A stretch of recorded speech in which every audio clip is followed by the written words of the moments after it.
in Adobe Illustrator. Today we're going to be making some logos, and I'm going to kind of go with the theme of some athletic apparel logos like Adidas. So Adidas has a couple logos. They have one where there's stripes, and of course Adidas is known for their three stripes. So we'll make the first logo. There's one that is kind of on an angle that steps up, like piece by piece by piece. And when you do anything that's done on an angle, if you can draw it straight first and then rotate it, that would work. So I'm using the grid. So you'd probably notice the grid out on my screen. And I went to snap the grid, and that can be found under view. So it's view, show grid, and then view, snap to grid. And once I have these rectangles drawn, I can now rotate them. And the Adidas logo that I'm thinking of is the one where these are cut off at a certain point, and you can do that by either subtracting from an area, or you can divide it and then get rid of it. So now I'm looking at this angle here, and I want to get this to be more along the lines of the logo I'm thinking about, and that looks pretty good. So when I cover it with this rectangle down here, I'm doing that so I can sever these at this point. You could also draw a line and do divide here. Sometimes it's nice to draw the shape though, because then you can really see the relationship between the shapes. So I'm going to hit divide, and then I'm going to ungroup this, ungroup it, and then I'll get rid of the bottom of that, and now I have my first Adidas logo. There's also another Adidas logo that has kind of like three leaves to it. So the one I'm talking about kind of looks like this. So I have a circle, and I'm going to copy and paste another circle here, and I'm going to use intersect, and I'm going to make this a little bit taller, right? So I think you'll begin to see the one I'm talking about when I rotate this. Now I'm rotating this 45 degrees, and I'm not sure if that's exactly right. It might be a less severe angle, but I'm going to use 45 so I don't have to use reflect. In fact, yeah, I'll stick with that. But even if I don't, let's say I don't use 45 and I make this a little bit less severe, so something like that maybe. Remember, in this logo there's gonna be like three stripes going through it, so I need to make sure these overlap in a way where I can fit those stripes through there. So that looks pretty good. Then I'm going to copy and paste this, and if I want to use reflect, I could just go to where the rotate tool is in the toolbox, and I'm going to select reflect. And if you want to reflect an object, the easiest way for me is just to double click on it and just click OK. If I didn't make a copy of it previously, you could hit copy there, and it would make the copy reflected all at once. Now I have this, I'm going to need to align and distribute these. So I'm going to go to my align window, and I'm going to align these at the bottom, and I'm going to distribute these horizontally so that ends up being centered there. Pathfinder, and this is going to be unite. Now this becomes one shape, and then I'm going to draw my rectangles. Now it's a little hard to gauge. I need three stripes through here, so obviously this is going to be a little bit too big, but I'm going to leave it like that just for demonstration purposes.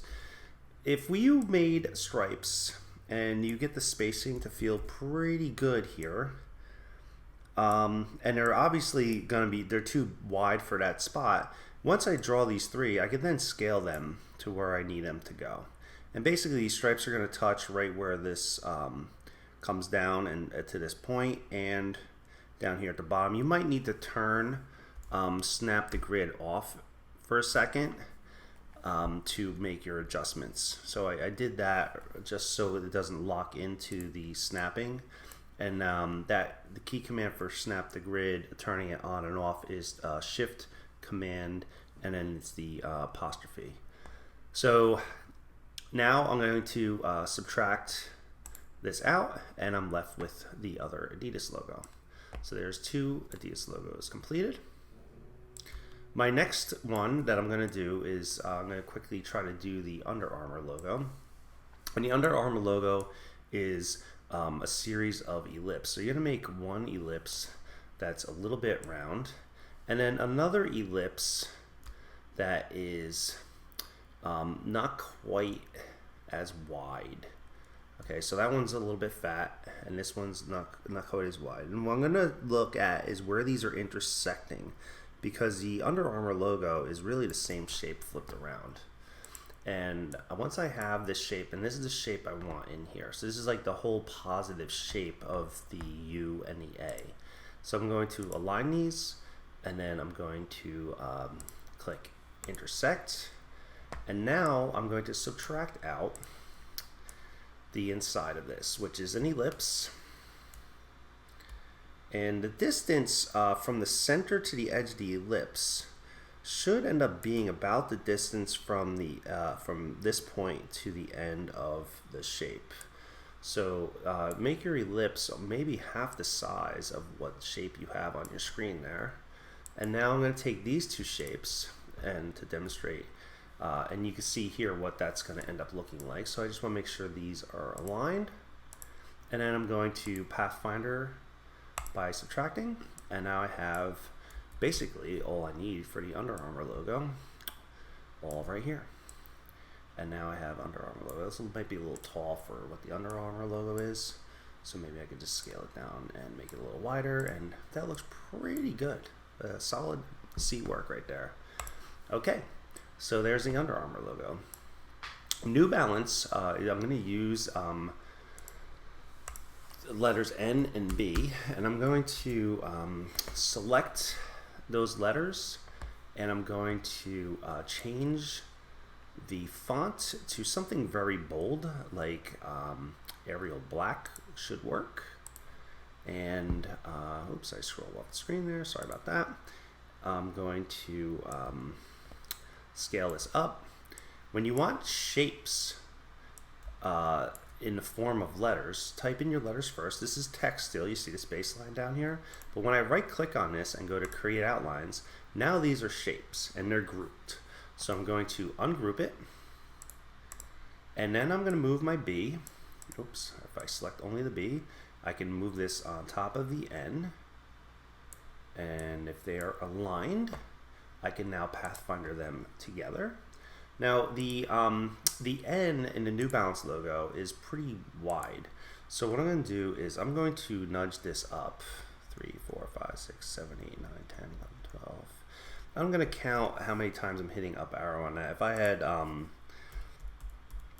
snap the grid on, I probably would just make it go up or down one notch there. So I'm just going to make this a little bit wider here, and then I'm going to make this outside part a little wider as well. And I might select all these points and move this in a little bit, because there's not a lot of negative space on the N in the New Balance logo. I'm feeling pretty good about that. There is a zigzag here, so I'm going to go back and turn on my snap the grid, such Shift Command quotation, and now I'm going to start drawing a zigzag. With snap the grid on, it's pretty nice because you can you know, be close is almost good enough.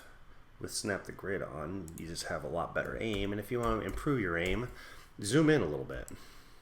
Why play darts from across the room when you can just zoom in? And here we go. I'm not sure if the New Balance logo, there was an older version of this logo that has this many zigzags in it. I think the newer version only has about 5 points on the inside of it, but that's okay. We'll go with the old school one. Either way, it's pretty much the same process. Okay, now I have this shape. I'm just going to close it on itself. And what you could do is I could now, let's move this down just a nudge here. So I'm going to turn off snap the grid because I want this to be a little bit centered inside this N a little better. And then what I can do is, if these are all together, I can use minus front to, oops, it decided to be all different shapes. So I'm going to actually use, let's try it one more time. There we go. Minus front worked, or I could have used divide there. New Balance logo is sheared. So if you go into your toolbox and you go to where the scale tool is, there is a shear tool in here. And when I click and drag with the shear tool, and I can hold shift, and voila, we have the New Balance logo. So there's a few sports apparel, sneaker style logos for you using pathfinders and other tools in Adobe Illustrator. So I hope that was helpful. Have a good day.